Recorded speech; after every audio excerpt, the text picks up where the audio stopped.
You Sailing Anarchy fans might be getting sick of this guy, but I never do, and that's why I always come back to him, because he is the best on camera of anyone, other than maybe his father. Anderson Reggio, welcome back to my screen. How are you? I'm excellent today, bud. Pretty exciting leg ahead, and we got a wonky import race. I think the wind's gone back and forth 4 times since I've been looking at the flag. Talk to us about what we see out here as the weather analyst for Team Alvimedica. So today is everything's saying that we're supposed to get a sea breeze, but right now the pressure is doing the opposite at the airport of what you were expecting. I mean, the pressure is actually rising when you need it to drop in order to get that sea breeze driver. Pushing the wet and the cold out, and right? that's why you're getting a little bit of chill, and you're getting these weird clouds, and you have sort of this almost Independence Day look when you're looking back at the buildings with the fog down low and just the tops of the buildings up high. But I'm off here in just a few minutes to go up to the Space Needle to have a good look from on high and sort of see what we got up there. But it wouldn't surprise me if, because everything's running on time, they're going to do this broadcast on time no matter what, really, and it could be a funky race. You could end up having a downwind start to the first buoys and then turn around and come downwind back. I'll make my life easier on the commentary booth. And then what about the leg start in the first sort of day or two? How's that starting to shape up? So it's still looking relatively light until you get all the way out of the Gulf of Oman. There's a couple models that are showing that you could be downwind towards Hormuz, more likely a bit of a reach. And then once you get around into the Gulf of Oman, light and weird. Probably everybody will be fighting to decide which sea breeze to play, either Iranian side or Omani side. But there is a fairly big media exclusion from over around Iran, right? Yeah, there's an exclusion zone off the coast. Can you get close enough to get into the thermal over there? Yeah, you can get close enough. It's just, if you go to the south coast, it's may or may not work out well for you, depending on the next move, which is out of the Gulf of Oman, dealing with the high in the North Indian Ocean. Copy.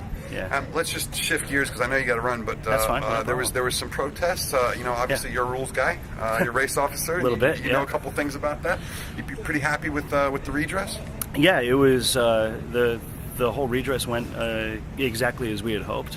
Nothing that we put forward as a request did we ever want to hurt the scores of anybody else. We wanted everybody else to stay the same, and we put forward what we thought we were owed. Owed probably isn't the best word, but for reparations for the time spent helping Vestas. And the jury was pretty amicable to that, and ended up making the call the way that we had requested. Pretty touching presentation last night, and a big announcement. And how do you guys feel about that? I think Vestas? anything that we can do, to help get Vestas back into this, we're all for it. But you're hearing that probably from everybody as well.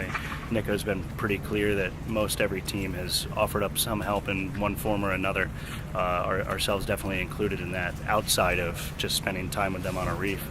And anything that we can do to help them get back in the race, for sure. There's another rules issue, which will go into effect shortly, I believe. I think all the skippers have assented to it, which is these import races are going to get a little more important.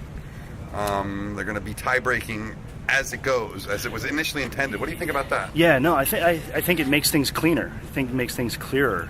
If you score the event off of the racing rules of sailing, but then PR-wise tell everybody that ties will be broken in favor of whoever's in the lead of the import races, it gets a little confusing if that doesn't necessarily kick in until the very end of the event. You know how much I don't like waiting for the last day to know what the scores are after we did that in the Volvo World. I'm well aware. Anything that you can make it easier for people to understand what's happening, the better it is. And it's important. It does seem to be, all of a sudden, really important to a lot of these teams and sponsors who's leading at any one time, right? For sure. And if you have to spend time, the more you have to spend time explaining to sponsors the little minutia of the sport, their eyes glaze over. Exactly. The harder it gets for everybody. So if you can make it cleaner and easier to help things on the commercial side, then for the most part, we're all for it. And the spectator side, frankly. Yeah. There's always going to be those issues. I don't want to hold you anymore. I can see you looking. No, it's all good. I just got to get a run. Luck. Thanks, bud. Yeah, cheers.